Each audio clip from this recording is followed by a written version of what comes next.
Grave Encounters and its sequel introduced some interesting characters and gave us a chilling look at demons, and breathing some much needed new life into the found footage genre. So today what I thought I would do is just do a creature analysis and breakdown of the demons which were encountered in the Grave Encounters in the Collingwood Psychiatric Hospital. First up, we have the Bathtub Demon, which featured in the first Grave Encounters. The Bathtub Demon appeared as a skinless humanoid figure. What the hell is he doing? I don't fucking know! And it is implied that it is a female patient that took her own life in the bath by slicing her wrists and, in turn, filling the bath with her blood. Though the Bathtub Demon is dubbed Demon, the creature may actually be the spirit of the woman who committed suicide. Or the suicide could simply have created a conduit for the Bathtub Demon to come through, as the figure itself does not have any discernible features and is completely red, lurking, hiding. Similar to the Bathtub Demon, the demonic girl that is seen in the first movie could be a previous patient who experienced some traumatic events, perhaps some botched treatment, and as such has a restless spirit, manifesting itself as the demonic girl, or it could be a demonic entity unto itself. Either way, the creature lured victims into a room where she would proceed to attempt to kill them. Although she appears as a maltreated female patient, complete with bruises, she would transform her face into a horrifying visage, striking terror into her victims' souls, with a gaping black mouth and pale eyes with no pupils. Hey, who are you? How come you're in here?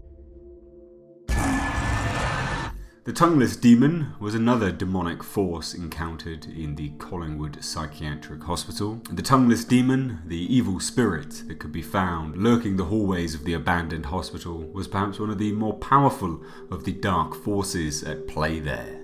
He was a demon that could climb up on walls, gripping even the ceiling, and as a result, he could attack his victims without them noticing. Little is known about this spirit, but it can be assumed that this demon and many other spirits were summoned as a result of Dr. Friedkin's practicing satanic rituals and black magic for his medical experiments. The Tongueless Demon is one of the most dangerous spirits lurking within the psychiatric hospital. In appearance, the Tongueless Demon resembles a human. However, he has a bleeding mouth, black eyes, pale white skin, and his tongue, as the name implies, is missing from his mouth, causing a cascade of blood. The Tongueless Demon is seen wearing hospital robes, perhaps in mockery for the previous patients. He is quite aggressive and will attack any living human on sight, either to kill them or to take them to Dr. Friedkin, as seen in the movie when Lance Preston was looking for a wire to open an elevator. He is quickly attacked by the demon.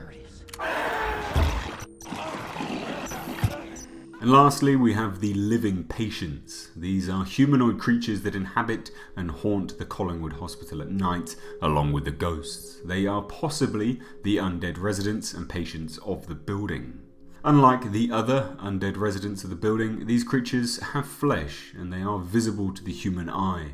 Their appearance greatly resembles human, and sometimes they look like ghouls or zombies. They have pale white skin, black white eyes, and grossly enlarged mouths, wherein there's pitch black without any teeth. They can be seen mostly wearing the clothes of a patient, a nurse, or a doctor. Their behaviour mostly resembles that of a zombie. They attack humans on sight, and then they hunt them down to either kill them or attempt to eat them, or potentially again send them to Dr. Friedkin. Or sometimes they will just scare them and leave them alone entirely. At times, their faces have the appearance of a nurse or a doctor or a patient until they turn their face to its normal form to scare away people. It's unknown how or where they come from, unlike the ghosts, or how they do still exist in the hospital, even if their real bodies are in a cemetery. And the living patients can be seen communicating, or at least roaring, with the use of roars. And the reason for all of these grave encounters? The good Dr. Arthur. Dr. Arthur Friedkin was the main doctor at the Collingwood Psychiatric Hospital from 1937 to 1948, where he was supposedly looking for a cure to mental illnesses. Instead, he performed lobotomies on the patients, and eventually 6 mental patients escaped the chambers and slaughtered Friedkin in his sleep on the date of August 15th, 1948. After being the last survivor locked in the asylum, Lance Preston roamed the underground tunnels and found a door seemingly out of nowhere. Upon entering, he found a book and a crucifix, pentagrams, skulls, and photos of mutilated patients, as well as his fellow crew members being experimented on.